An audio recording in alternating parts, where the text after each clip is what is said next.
Hello, ladies and gentlemen. Welcome to another episode of Cocktails and Curveballs. As always, we got Ty, Patrick, and Lee. And first thing I'd like to do is thank our military, both active, retired. And I'd like to thank our first responders. Without you guys, we wouldn't be able to do what we do and feel safe about doing it. So, hey, so Pat, you had something. Let everybody know what you're drinking today and Okay. get us started. Well, today went back to one of my favorites. This is Screwball peanut butter whiskey. I'm guessing you guys can see all that. I had it in the freezer, so it's cold, but I did put it, poured it over a little bit of ice and added some cranberry. For anybody out there that grew up loving peanut butter and jelly sandwiches, this is your drink. Tastes like peanut butter jelly in a cup. It is absolutely amazing. I'm doing my best not to swig this cup as I do this show, trying to drink it slow, but it's really easy drinking. Very good. Anyways, so my big announcement is I want to give a big happy birthday to Tyler. It's Ty's birthday today. Oh, thanks, And man. Just want to let all our listeners know that this kid is going to be drinking a lot of Busch Lights today, and hopefully you get through the show without a hitch. So, and your boy and he drank a lot of Busch Lights yesterday. what? Get the no way. Yeah. Shocking. Oh, yeah. So hey, happy birthday, by the way, T. Yeah, So thank you, second guys. thing, drinking that Busch Light yesterday, I guarantee you that was at the Oregon State Washington UW game. Oh yeah. Dude, that looked miserable. When you go to a game like that and it is like a torrential downpour, I mean, Yeah. did you even stay in your seats? How did you work that out? Because those games we never even went to our seats. Jeez. Dude, just from like we did a little bit of tailgating. OSU's tailgates are like pretty cool. Just walking around with an 18 pack of tall boys. That's it. I was like looking around. I'm like, is this okay? So at the tailgate, was it raining, or did it start raining after you got in the game? Dude, it started raining like as they kicked off. Wow, God, what a miserable. The hardest that it rained all day and all night yesterday was those 3 hours. Really? That's what I heard when I was watching it. They were talking, even the announcers were talking about how just brutal the rain was. Dude, it must have affected gameplay too with the turnovers and stuff. But that was a hell of a game. I mean, 22-20, that's a hell of a game. It's a super cool environment. That's only the second game I've been to at Research Stadium. So do you think cool. Did the rain have, I mean, were the players struggling to hold on to the ball? Was it sloppy? It wasn't that sloppy. But those are two good teams. And both teams, and in UW, they play in Seattle, so they're no stranger to the rain. So, and I mean, it rains here all the time. So Oregon State, I mean, but raining like that, yeah, I'm sure. I mean, absolutely, I'm sure it altered the game, but. And now, so am I wrong by suggesting that in that type of weather, they do have different cleats they go to? Is that correct? I don't know. I feel like that was something that when in muddy or sloppy or wet conditions, I thought they had a different set of cleats. Also might have to depend on the turf though too. If it's turf or natural grass, it's probably it's turf there. Yeah. You know what's weird though? So when you have a game and it's probably going to rain. I mean, because like me, every time I've had a game like that I was going to where it's going to be like super cold and windy or it's going to be raining or whatever, I always fuck that up. I always don't prepare as well as I should have because I end up a little bit more concerned about the tailgate and about the alcohol and the food and everything else. And next thing you know, you get there and you're like, well, shit, we should have had rain pants or a different hat or do you guys have rain jackets at least? We were all wearing rain jackets. But I mean, you guys saw it. It was coming down. It was fucking pouring. It sucked. Like, and then at that, towards the end when it's starting to get a little bit later and it's cooling off even more, dude, I was fucking cold. Yeah, that's the worst is raining and being wet. I mean, I've been to a lot of Montana games and the snow and it's been cold and and the ice is on the M is covered. You can't even see the M, behind the stadium. But it was being dry. wet and being wet and being cold. Right. Right. So, Yeah. so the worst, here's man. what I want to ask. Is there ever a situation, and maybe not, but especially not as we get older, is there ever a situation in that sounds miserable? Sounds like I've got 1,000 things I'd rather be doing than that. Doesn't matter how good the game is. But is there ever a situation where maybe you've got family coming in, or you've got you're with friends you haven't seen in a long time, and maybe you start drinking at the tailgate, start getting your drink on? Is there ever a situation where you're just maybe booze takes over and there's 6, 7, 8 of you stand in the rain and the game's really good and you're just who gives a shit and partying as it's coming down? Is that something that's possible, or just in those conditions, no way? Yeah, it's No. possible. Yeah, it's Of possible. course. I've done possible. that. The older you get, the more you saying, yeah, fuck that. Right. I'll sit in the car or whatever, listen to it on Hey, TV. man, so radio. Jimmy, I'll go across the street to the press box and watch it in the bar. thank you. go. That's That's exactly a where I was good going, idea. because I have done that on that miserable game for like the second half, where I hit that footbridge and I go straight to the press box, man. And you dry off and have drinks and good food, and you're like, okay, that's called being smarter. But see, now that Tyler has had another birthday, I feel like he's getting up to an age where he might make better choices. I don't know, Dude, I should have just brought rain pants. I mean, that was the biggest thing. Is like we would have been so miserable. Like, oh my gosh.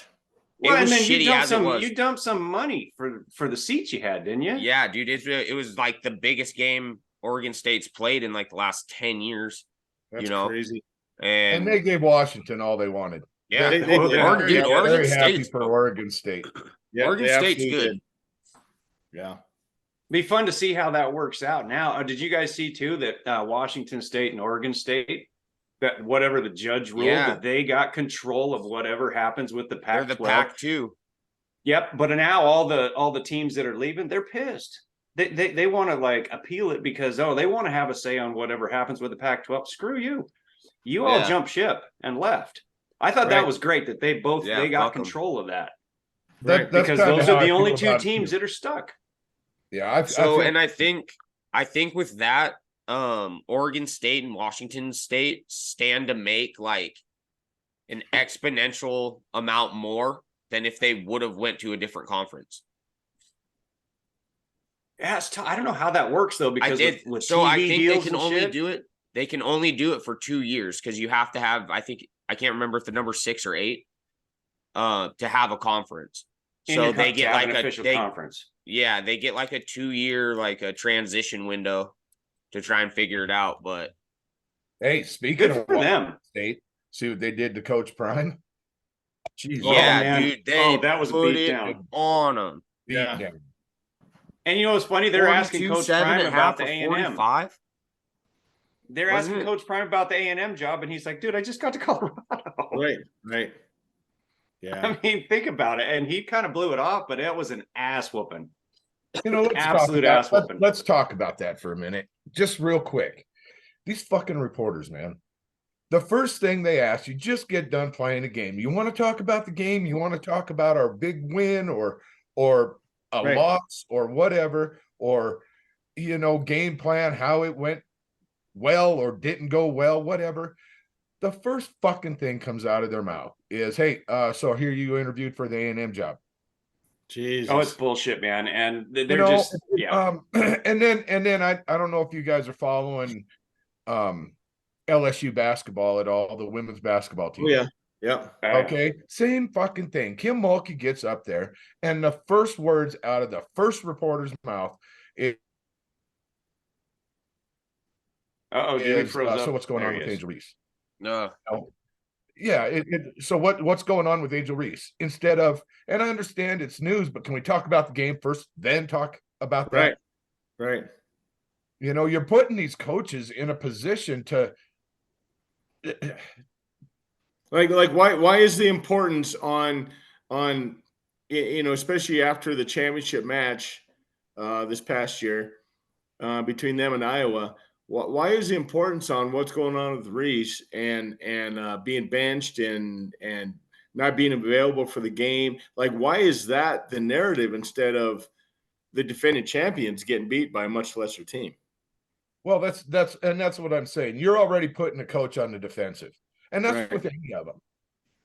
You know, that's with any of them. You put them on the defensive. Now they're just not gonna. You're gonna get one word answers. You're not gonna get a full description of what maybe was going through their head, which is, I guess, as a sports fan, what I like to hear. I like to know what coach was thinking. You know, hey, in the third quarter when you guys, you know, took that penalty or whatever, blah blah blah blah blah. You know what was going through. I like to hear that. You know, I think that's the difference I don't between wanna being hear an about actual. I don't want to actual hear fan. about one athlete on a team. Thank you. That it just doesn't matter that much to me. You've Right. got. I think that you've is got- the difference, though, Jimmy. I think people like us, we're actual fans. So we care about the actual game and the play and what's Right. happening and what the coaches are thinking and doing. And all they're trying to do is get a headline.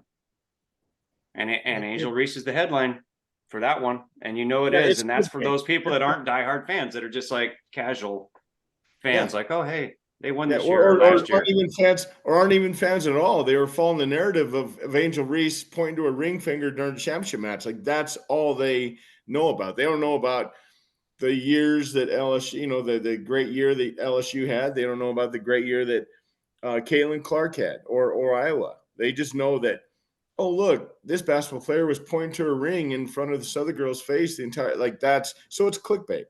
So when Well, and they someone also don't know. They also don't know Kim Mulkey's background either. I mean, this isn't her first national championship, wasn't Right, it? no.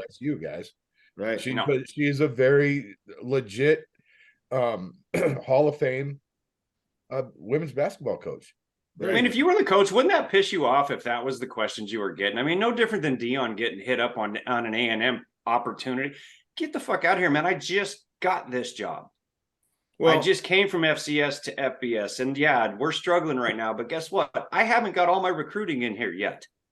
right. I but think this Dion's is going to and- be fine if And he if stays. somebody was asking you that, if you had a fucking rough day at work, Rough you would go, day. "Hey, shut the fuck up."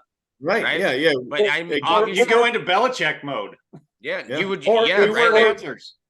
This interview's over. yeah. And Well, then better. now this is you just why fuck your this fans. is why Bobby Knight. This is why Bobby Knight was such a great interview. Maybe not for the person interviewing him, but that's why I I was always gonna used say. to love. Yeah, that's why I always used to love Bobby Knight at the post game conference, or not even listen. As they're walking off the court, and Pam Oliver walks up to Bobby Knight, like I can't wait to see how that goes down because Bobby Knight just like he was never. That's what made that's what made him so unique is that he didn't operate under the politically correct and I got to be polite and I got to give a the typical textbook answer under these conditions. Bobby Knight just was like, Pam Oliver asked him at mid-court, how did you manage to defeat a highly favored Villanova team? Because we scored more points than they did. See, what you reporters don't understand is when the horn sounds, the team with the most points wins, and she just walks off the court. But I mean, that's, you know what? How frustrating is it sometimes, man, when you I have a feel rough bad game, for the coaches. yeah, and you get these questions. They're like, "What do you want me to do with that, man?" Like, Well, how about being the coach that pulls out that last second miracle, whatever? And let's talk about my players and what they did to make that win happen versus what you're saying too. If you lost, what do you want me to do? Beat down my own players? No, I'm supposed to bring them up so that they can win. I mean, no, it sucks. And the sad part is going, even bringing up Bobby Knight is like the old school way. I mean, the world has changed so much. I can honestly say I don't love it, how things have changed. Everybody's got an agenda. Doesn't matter if it's a television network. It could be a university, guys, has an agenda on how you have to act. And if you don't act a certain way and you don't do a proper interview or a long enough interview, the universities will come down on coaches for that shit. And I think it's wrong. Yeah, that's what I'm getting at. It's like nowadays, it's like I hate it. I mean, nowadays, everything's offensive. Everything's offensive. I just watched the Miller Lite commercial. We're offensive. All four of us are offensive. I mean, whether it just be our looks or what comes out of our mouth, I feel like we're all offensive. I just watched a Miller Lite commercial. At the end said, so next time you drink a cold Miller Lite, just remember, women women are responsible for creating creating beer, or I can't remember how he worded it, but that's Miller Lite's new commercial talking about back in the day, women were the first ones to start brewing beer. They're the ones the first, all this, and their end, point in all this is, next time you drink a beer, thank a woman because women created beer. And without thank women for is everything. That true? I've never seen that commercial. Google it. It's on there. I believe that it's a commercial, but is that true? And here, listen. No, because we actually did a podcast that never quite made it when we were first getting going. The first people that literally created beer were in Mesopotamia, and this is centuries ago, literally. Because I remember doing a curtain call to him because I looked that up. I'm like, who the hell created beer? Because I love this shit. Here's what I looked it up, and it was literally Mesopotamian people, from a long, long time ago. Here's what centuries ago. That. And I don't even give a shit if they did, cool, whatever, or if men did, cool, whatever. But with so much division in this world already, with so many different plateaus, what do you think that's going to do? You bring out a commercial like that, you have no choice. But there's going to be millions of men being like, the fuck out of here with that shit. Okay, maybe women want to hear that. You could flip it the other way around. I don't see the point, man. I don't see the point of that commercial. I'll thank a woman if she hands me the beer. That's it. If I go get my own beer, not thanking a woman, thanking myself. What Miller Lite? Here's an idea. So the next time you make a commercial, have a point, man. That's so fucking stupid. Get a better marketing department. You know what's funny? What you just said, Tyler. This is one thing I want to do because I know we've all seen these damn things. These people that have these dogs that are real smart and they throw a towel on the fridge, and these dogs legit open the door, grab a beer when ordered, and bring it. I need one of those. I just don't know that I got the patience to train them. You know what I mean? And the dogs. I just keep having kids. They're easier to train. The bottom line is, without getting too serious about any of this. Actually, I take that back. The bottom line. Steps on Xander. He does that too. The bottom line is that beer is supposed to be about fun. It's supposed to be, the old beer commercials, the what's up and the frogs and all of that kind of stuff. It made you want to go, hey, I'm going to go buy a half rack of beer and drink have a beer. Right. And how many people called their friends and said, what's up? And everybody did it. That now with these beer commercials and stuff, it's like, okay, do I even want to drink that beer anymore? Right. Do I even want a beer right now? Because, we've got to have this politically correctness. It's woke. It's woke, is it not? It can't just be fun anymore. Guys sitting around drinking beers or couples, whatever, sitting around a bonfire and telling jokes. It can't be. It's got to be something socially correct, and it just makes you not want to drink beer. And that's what they don't understand is that beer is about good times. Yes, that's why we love our local breweries, man. It's Jim. It's funny you bring that up. It's funny you bring that up because in this commercial, and again, everyone all of our listeners and the people on this panel, if you've not seen it, I urge you, Google the women created beer ad for Miller Lite. And in this commercial, this lady is talking and she's like, women have been slandered over the years in beer commercials. We went from being the first ones that marketed and created beer to all of a sudden now we're posing in bikinis and being flaunted around like that to sell our product. And she shows these posters of women in bikinis. So she takes this poster and throws it away and she's like, enough of that. We're resetting the beer market. Okay. No one's going to be posing in bikinis. We're just telling you that women get up early in the morning. They get the hops ready. And she just goes through this whole mantra of, women should be appreciated for creating beer, not for posing in bikinis. And I'm like, side note is Miller Lite only hires women. I think I had them.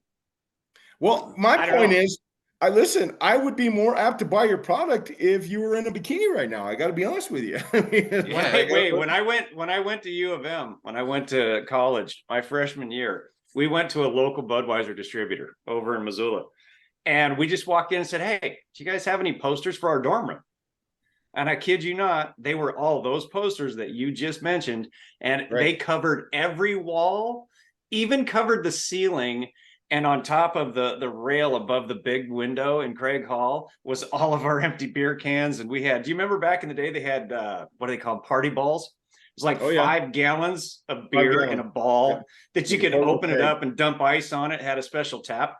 And we would shove those through the window so the RA didn't bust us for putting them in. And we'd have 2 party balls in our closet at any given time in college. But every one of those posters was on the wall. I mean, does that make me a bad person? I hope not. Well, apparently it was that time. Apparently Miller Knight is saying enough of the hogwash. So, well, by the way, as long as that's what they're saying, then hey, enough of the hogwash, right? Right. Me and Jimmy, I didn't even know there was any hogwash to not have or not have anymore. That's I didn't even know that was a thing. Exactly. I'm sure every chick that's on a poster in a bikini holding the beer got paid for it. Yeah, absolutely. Paid well.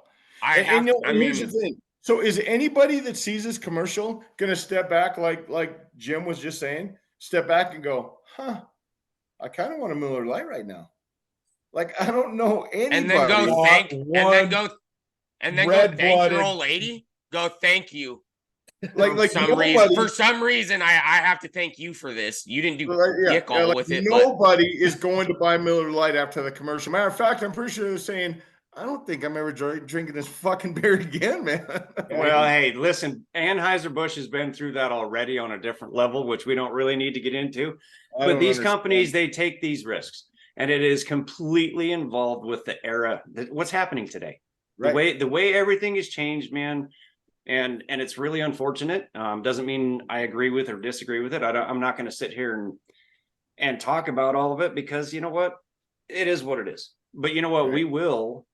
We'll continue doing what we're doing. Absolutely. Oh, by the way, me and Jimmy are the only 2 that haven't said Jack. So I'm going to tell you what I'm drinking today. It's my favorite brewery by far, Kettle House over in Missoula. This one is Double Hull, their IPA. This stuff, man, is 6.5. It is super, super good. And a couple things about Kettle House. Man, if you can find it, and I don't know if they're nationwide, but if you can find anything, cold smoke or anything that they put out, is fantastic.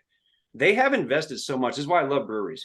They have invested so much in that community. They actually built an amphitheater in Bonner that has huge concerts.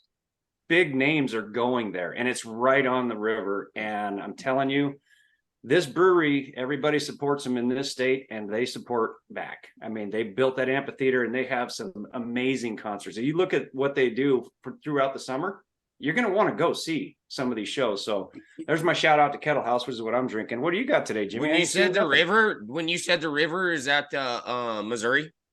It's on the Blackfoot. I believe it's Blackfoot. They run through Bonner. Do you guys know anybody that has floated? Do you guys know anybody that has floated the Missouri River from Montana down to like New Orleans? What? No.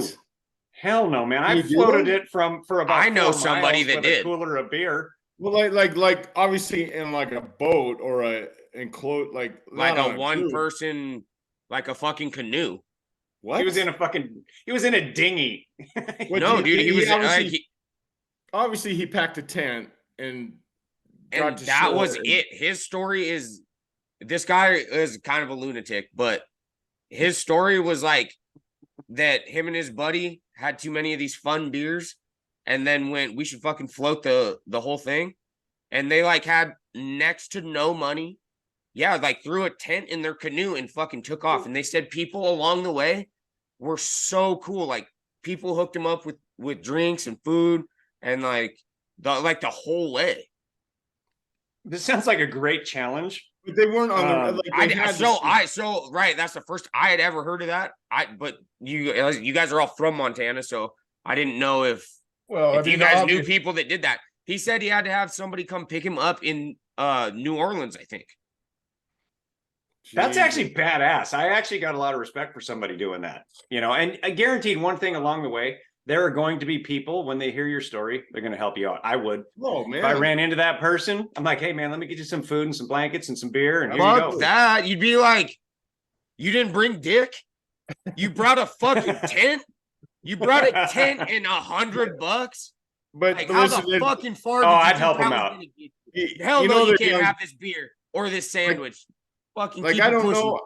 I don't know anything about this person, but I guarantee he was in his early 20s. Had to be a young kid, right? Yeah. Had to. Yeah, Yeah. he probably Yeah. was. So you're gonna help out a kid like that, man. I am. I'm gonna give him, man. Hey, Yeah. you know what? After you guys get off the river, I live a quarter mile over there. I got some steaks on the grill. Come get yourself something to eat, and you go back to the. I mean, I'm gonna help out a kid like that. Oh hell Yeah, yes, I that's would, true. for sure. Because I was a dipshit in my early 20s. I mean, I think we all were. like that's actually, now that when you say it like that, it makes me think like I was like one bad decision away from doing something like that, probably. yeah. I mean, Not even a it's bad better- decision, like one decision. It's Like too many no. beers tonight, and we're in tubes Yeah. floating the entire Yeah, it's- Missouri. That's a fucking long river though, right? Like he Oh, said he put goddamn in, right. I think he's from Montana, or he was living there or something. But yeah, he put in Montana and fucking floated to New Orleans. We got to find out who the hell this is, because that's actually a Okay, badass and story. also if anybody's watching this, maybe check me, because I've said that a bunch of times. I don't know the Missouri River that well. I think it was New Orleans that he kept saying. I don't know if the Missouri goes to New Orleans. You know what? Honestly, I don't either. That miss that day. in I know jail. that some bitch goes all the Yeah. way south. I don't know where it is. Yeah, right. It goes down there somewhere. I know I it just sits don't in our want to. I just backyard, don't but- want to keep repeating myself, and then somebody going like, "That's not Fucking even where the New Orleans, fucking are you Missouri high? River goes." Right. Well, which I mean, clearly none of us are, wicked smart. So there's that. When you get that's part of getting older, you make better decisions. But I think Not all the that time, true? buddy. Not all the time. Is buddy. that true? Absolutely Not not. even a true. little bit? okay? You make better decisions. I'm not saying you still don't make dumb ones, because I feel like not so long ago I woke up and as I was laying in bed, I'm thinking to myself, did I really need to spend $3.25 in a bar last night? I feel like maybe I didn't need to spend that much. Well, that's- And Okay, so I can So- verify that you've done that more than once, Patrick. Yeah, but more than once. I woke up this morning. Good, same thing. I was like, that was Dude, if you're probably cold and reckless soaked, and irresponsible, for yeah, sure. if you're cold and soaked, though, I would hope that you would have brought a flask to that game to give you a little bit of liquor to warm the core. Because, good God, that's a miserable experience. Dude, I never even showed anybody my tickets. Our boss. So I went with my two best friends it was like the whole thing was like kind of for my birthday, and my boss, like my boss was also there, and he's a super cool guy. He was my foreman for a while. And so we followed him.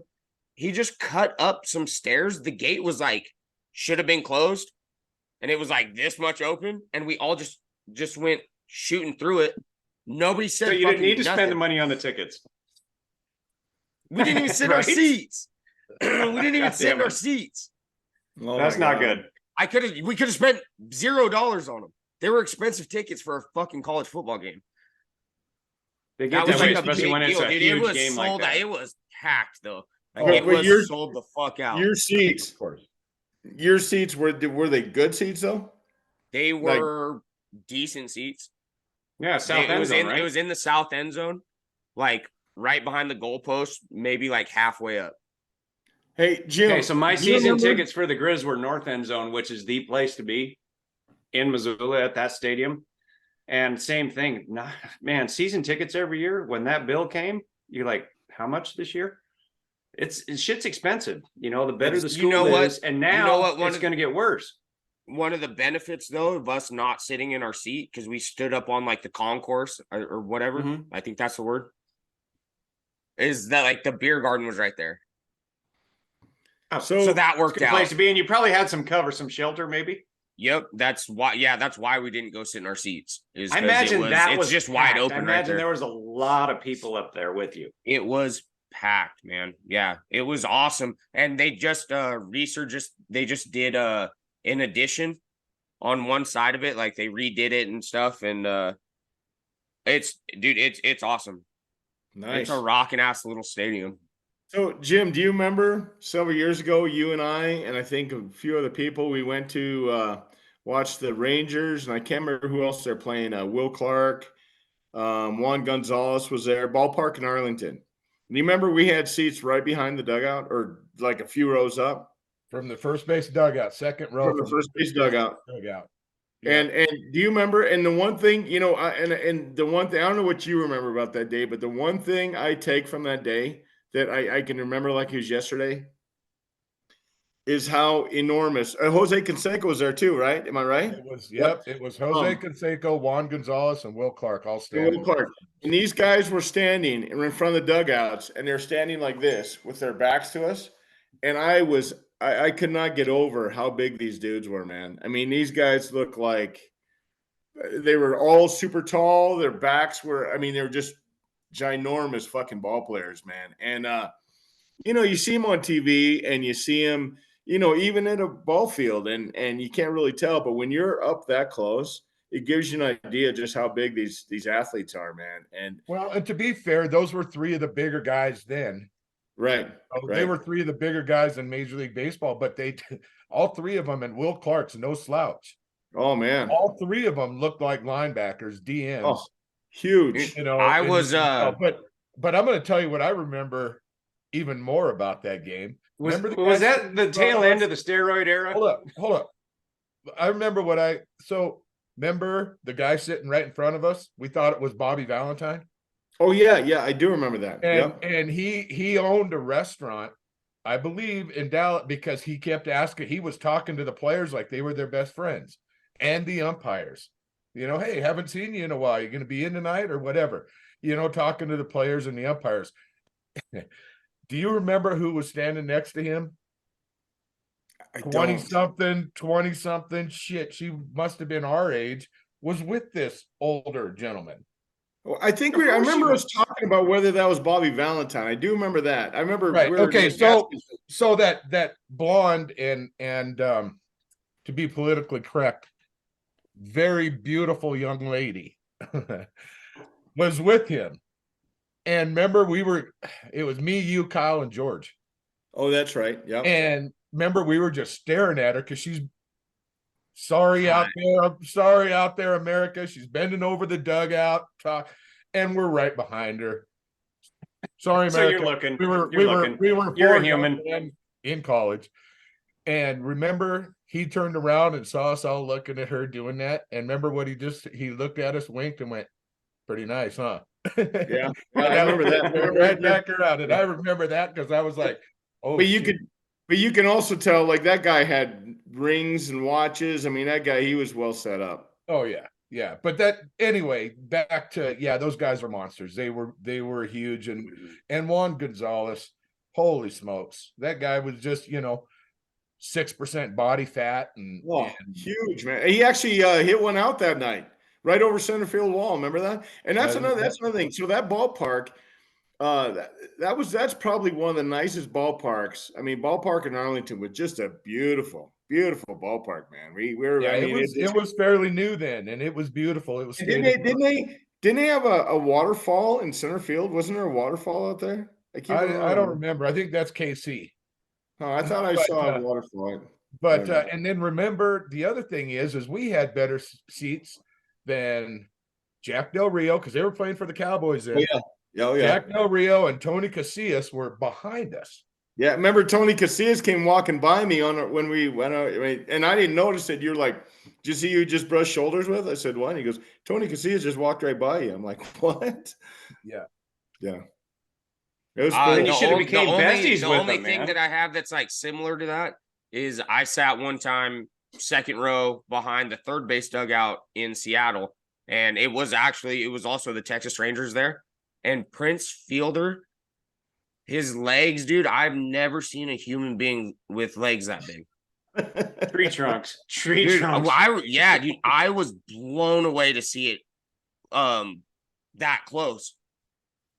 I was Hey, do you shit remember- talking. I was shit talking Ruffin Odor because this was like right after he fucking knocked Joey Bats out. Oh yeah, Dude, it was like the next season. Do you guys And- remember? So, do you remember Trent Dilfer after the Baltimore run when he got the ring? He went to Seattle for a while, didn't he? With the Seahawks.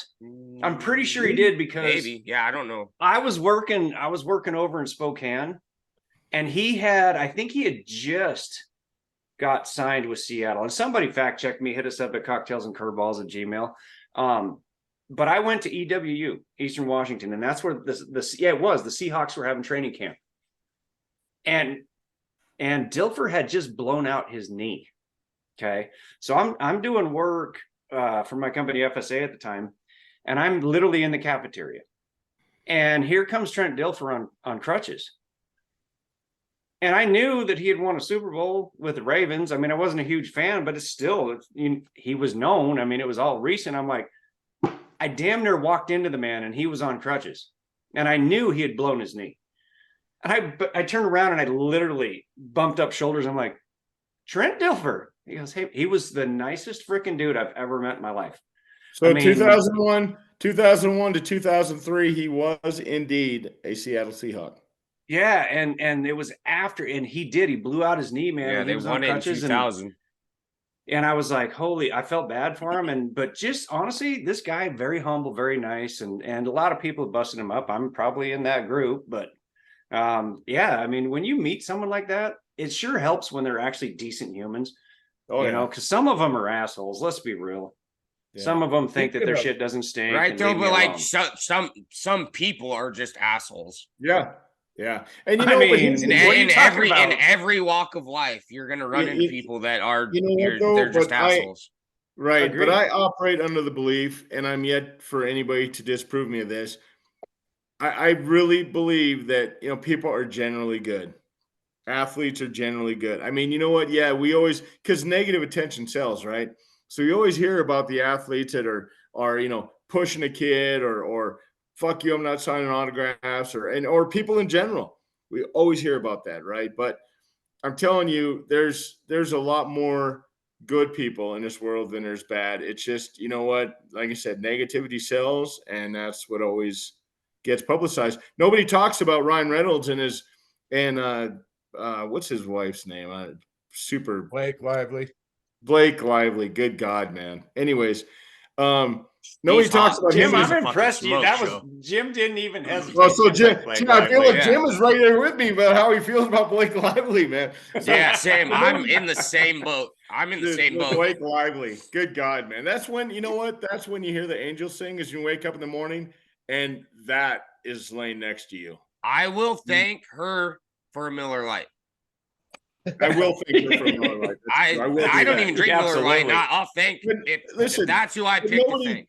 Nobody talks about the millions, and I do mean millions of dollars that they are constantly given to lesser, lesser kids with that are less fortunate and that are struggling to eat every day, and these poor people, and like you never see that in the news, but I guarantee you'll see that Charlie Sheen just got picked up for his third freaking DUI and is going through treatment. Like that's what sells, man. So Well, the other thing is that it's almost like there has to be a natural disaster before you hear about these people that are unfortunately it's usually about another country. Something Sure. happens in another Yeah. country, and you got these guys, oh, we're all sending money over. Well, okay, well, what about good old America right here? right, I agree, And man. so you don't hear about that near as much unless it is some kind of a natural disaster. And Right. then everybody comes out of the woodwork. Oh, look how good I am. When you're right, nobody talks about Ryan Reynolds, least himself. Right. You don't hear him coming Right, out. no. in the news and Nope. The talk thing about is, how I much- think some of these people with all the money that give a lot of money to really awesome charities and to people and to communities and stuff, they don't I've want given the money to notoriety. charity before. I have too. He asked me for an extra $1 in the drive-thru I didn't for say- the Boys and I Kids didn't Club say- of hey, America, I and I didn't said say- yes. A charity. She was a nice lady and she needed that money. Excellent. No, but I think when they do that, they don't want the notoriety. They don't want to talk about it. They just want to help, and the people that don't, I mean, fuck them. Sorry. I mean, if you've got that kind of money, I mean, be proud and be happy and help those people that have a lot less. So anyway, one thing I wanted to touch on here on this episode was the MLB what the fuck is it called? MVPs. The two MVPs. Ohtani, the first player to ever twice be the unanimous. Yep. Like that's a big deal. And then Ronald Acuna, he hit 40 home runs and stole 70 bags. It's never been done. No one's ever done that. Where do like the stats go from here? And he's playing in like a Venezuelan winter league right now. And Acuna is what, 25? Is that how old he is? I don't think he's very old. If that, yeah, he's a kid still. Young. Dude, he is just scratching the surface of his. I mean, this kid, you got to just wonder, like you said, Ty, where does it go? Where does he go from here, man? Yeah, that's incredible. I didn't realize it was 40 home runs, 70 stolen bases, right? Until the MVP came out and I was looking at it. I was like, that's incredible. Well, I think Acuna, if you look at what the Braves are doing, they just shipped a couple pitchers out that were some really damn good pitchers for them. I think they're banking on Seidenstrider. Yeah, he did. Oh yeah, I think he did. Yeah. Okay, because I was gonna say like not very long ago, 70 would have done it. Oh well, and so along those lines, Blake Snell put himself in a really small category, winning his second Cy Young, but he is one of like 4, maybe 5 pitchers to do it in both leagues. Dude, that's impressive. Well, who got the AL? Garrett Cole. Seattle native too. Jarrett Cole. Yeah, Jarrett Cole got it in that. Yeah, so I mean, it's insane. But I got a question for you guys because you talk about it. Hey, say his first name again. Jarrett, whatever his name is called. Yeah, you guys are saying Jarrett. Garrett, I have no idea. Garrett Cole. So I got a question because I was reading an article that said the Cubs are going to put a big move out there for Ohtani. Can you picture Ohtani as a Cub? I can't. He's not, okay, well, you could offer. I can't do it, but he's not going to be an Angel. I don't think he's going to be an Angel again. I don't think there's any way. I think he's either going to end up I really think he's going to be wearing Dodger blue next year. I really do. I see the Dodgers going after him. They're going to throw it. And it helps that Dodgers are routinely in or around the NL Championship. That matters to Ohtani. That matters. Plus, they have the money to offer him. He's not going to Chicago, man. Chicago's got one World Series in 6,000 years. He's not 18,000 years. Yeah, 18,000 years and one. And Dodgers, that's the other thing about the Dodgers too is they perennially have what are you drinking, Jimmy? They perennially have the best farm system too. They've always got a super strong farm system. So you're going to get the young guys, the prospects out of LA to go over to the Angels also potentially. Right. I see Dodgers. It's got to be a big market, huge market. It does. That a team and the bigger question, and we've already talked about it, is he going to pitch and hit? He's not going to pitch next year. I don't think it matters. See, and that's another reason. That's just check another box for LA. He doesn't have to pitch in LA. He doesn't, man. Yeah, but you know what you could use Ohtani for as a reliever. You need those 6 outs in the late innings. Shohei. Well, it's going to have to be in 2025. Yeah, he's not pitching next year. Not pitching at all next year. But is that really? I mean, is that really a deal breaker that we're going to want you to come in and just swing the bat? Fuck it, man. Put him in DH and let him. I mean, that's cool. Jesus. I mean, did he not lead the league in home runs last year, or he had to be right there, right? I don't know who led it, but he was towards the top. He's right at the top. Yeah. I don't know, man. I think he's going to. I think he's going to be in LA next year. I really, it makes me feel bad for Anaheim because any deal that they would have made for Ohtani, whether they got full value for him or not, would have been 100% more than they're going to get now. Agreed. I mean, You know something that I didn't realize until I saw the stat that the Angels have had 5 of the last 10 MVPs isn't that crazy? Next, I mean, that's and insane. haven't done fuck all with it. And have they even finished 500 in any of those seasons? I mean, probably not. Well, Sure, they may I bet have. They've I got- bet they've been close. they've went to got the 5 playoffs one year, but- MVPs. They've got 5 MVPs in the last 10 years. But guys, let's be real. There's only 2 of them. There's only 2 Trout men. and Ohtani. Right, Trout right. and Ohtani. Yeah. Right. And honestly, Trout, I think a couple years should have won it when he didn't. Agreed. Could have. Absolutely could have. Yeah. But You're hey, saying- That's so crazy though.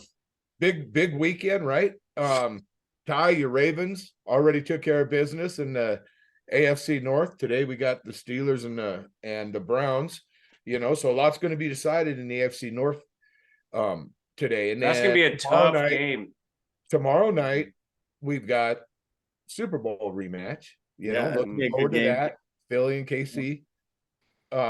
So any particular game you guys are looking forward to? Bills Jets tonight. That's going to be a good game. I think that's going to be a much better game than people think.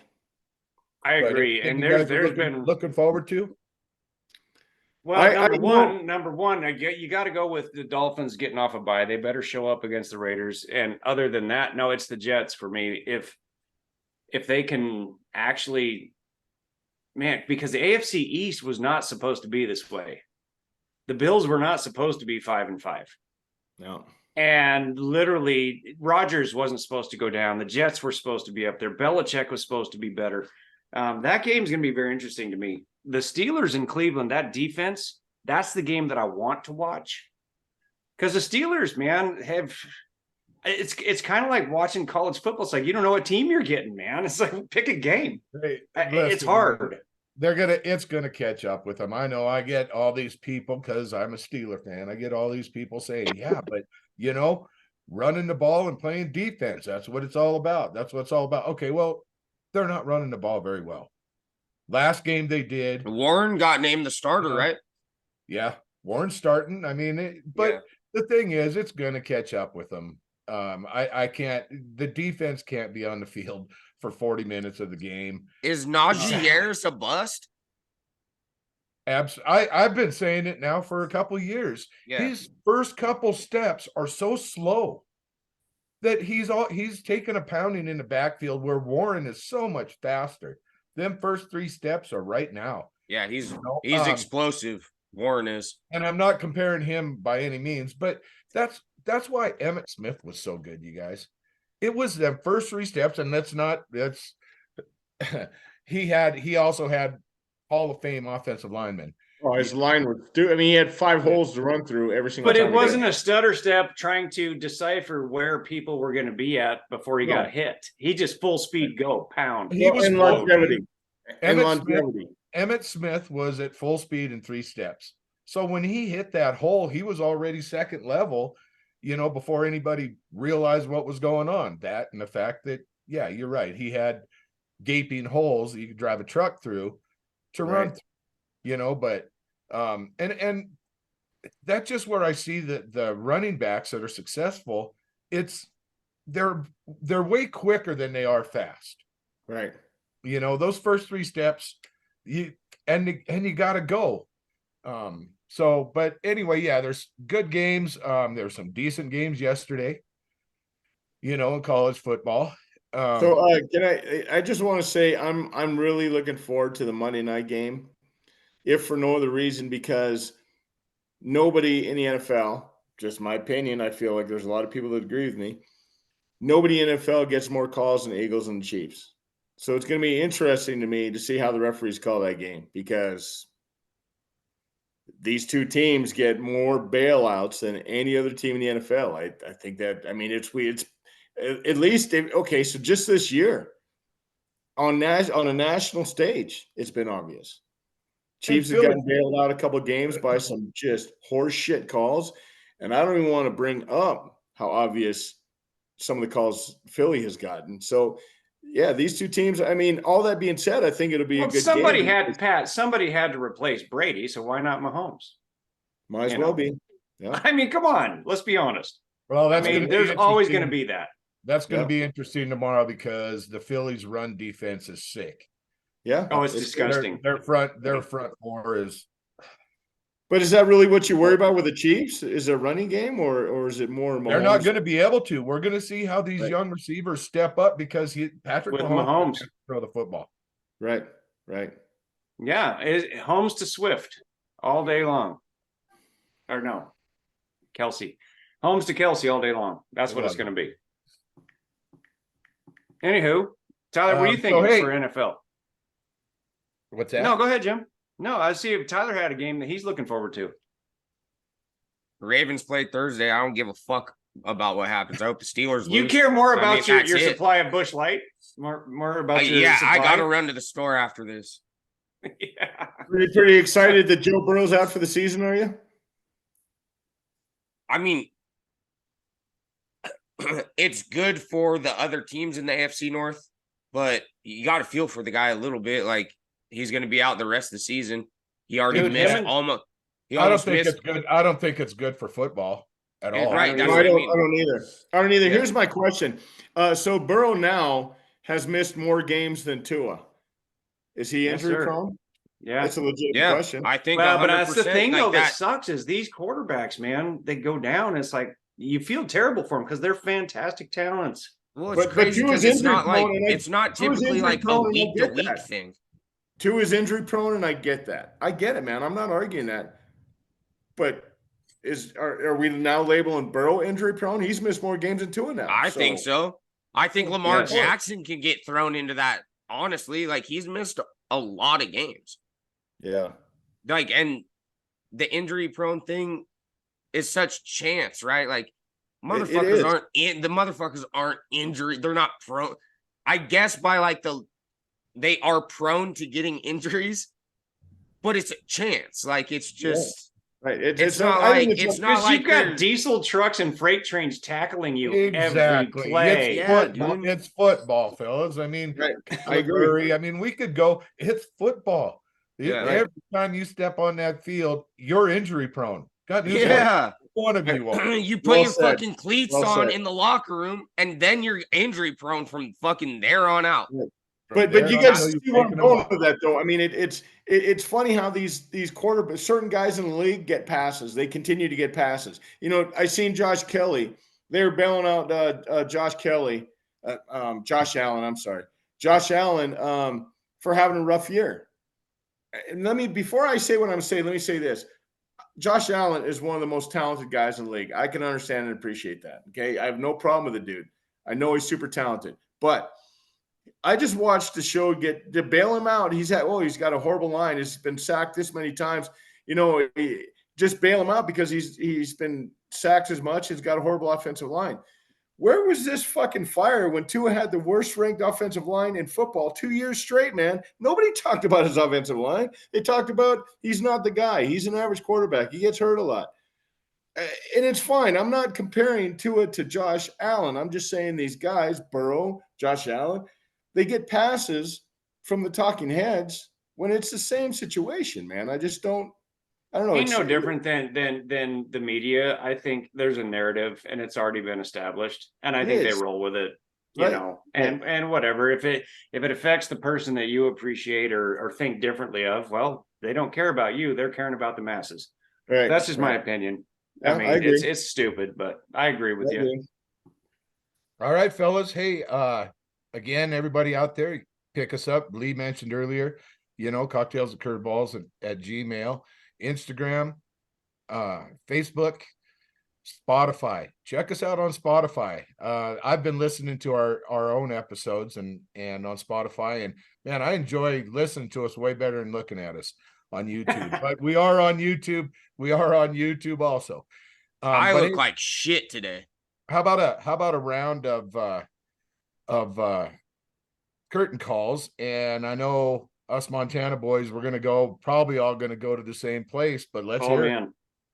Okay, so I'm starting that I one. got No, one. go, Or T. are you gonna Do are it. you guys No, all going go, do Grizzly it. stuff?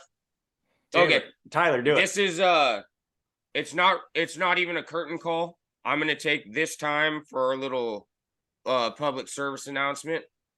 Thaw them fucking turkeys. Get your turkeys out. Get them out of the freezer. Don't wait. Don't forget about it, because like it's crazy how long it takes for them to thaw. Oh yeah. Yeah, but Turkeys take do a you fucking like long time to thaw. do you like pressure cook those fuckers in the peanut oil and the Bunsen burner type thing, or do you actually No, put I've them in never the done oven? it like that. Tell you what, though, that's the best I've ever had is deep Oh, fried. And it agreed. takes literally 45 minutes to an hour. Yeah, it's quick. It's quick. But But thaw it's it out for dangerous, sure. but it's dangerous as shit. So Well, you just Well, it's and a process. if you're not, if you're It's a planning on process. throwing it in Like, the you got to make oven sure. or Like when I did it, and I'm sure you did, but you got to research it. You don't ever do it frozen. It's got to be fully thought out before you do it. Or shit Fuck will yes. explode. And you gotta really pay attention to that temperature gauge. That's the most important part for the grease and the bird. But you just, as long as you got your routine down, it's safe. It's these people that don't know what they're doing and they just decide to wing it. And Throw a frozen fucking bird in that oil. Holy shit. Yeah. And next thing you know, their house is Boom. on fire. Yeah. Exactly. all right, well, Lee, some go of ahead. these man. turkeys, dude, they take like, I'm just saying, Thanksgiving's Thursday. Get that fucking Yep. bird out of the freezer if that's where it's at. Yep. Agreed. But I will throw one caveat to yours is with your stuffing, no giblets. I'm sorry. I'm not a giblets guy, so I'll throw that out there. No, this one is to this. The Montana Grizzlies haven't won the Big Sky Conference outright since I think 09. Brawl of the Wild, Great Divide Trophy, finally back home again. It's been rotating. But the Grizzlies just put it to the Bobcats yesterday, and that's a homer pick. And I'm telling you, it was, if you were a Bobcats fan, it was brutal. I watched this game with my fiance. She was in her Bobcats gear. I'm in my Grizz gear. And I had a much better day than she did. So my hat's off to Bobby Houck, Chad Germer, the boys, all the coaches, Brent Pease, all you guys for doing what you're doing.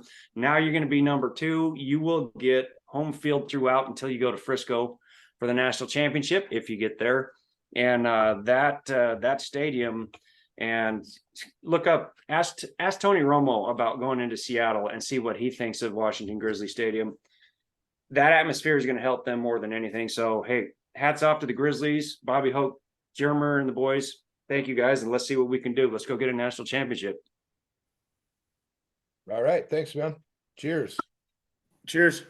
So my curtain call, I'm gonna go a little different direction. Although hats off to the Grizzlies, played a great game. I'm here in Montana, watched the game. It was awesome. I'm gonna go with Chet Holmgren, 7-foot center for Oklahoma City Thunder. 21-year-old. He sat out his whole rookie year because he broke his foot. So this is essentially his rookie year. Coming of age game yesterday, went into Golden State, put up 36 points, 10 boards, 2 block shots, 6 assists.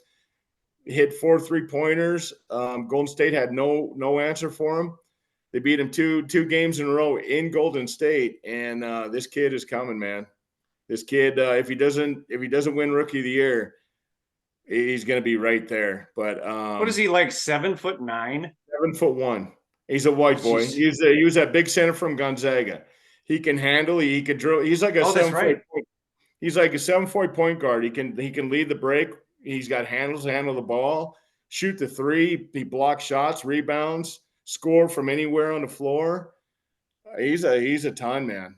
He's just getting better, and man, this kid's really going to be something. He's given this Oklahoma City Thunder team, who are already super talented, he's given them another dimension, and it was good to see him just go lights out last night. It was a good game for him. So hats off to him. And OKC is going to be stacked down the road with all their picks. So. They got 8 first-round picks in the next 3 years.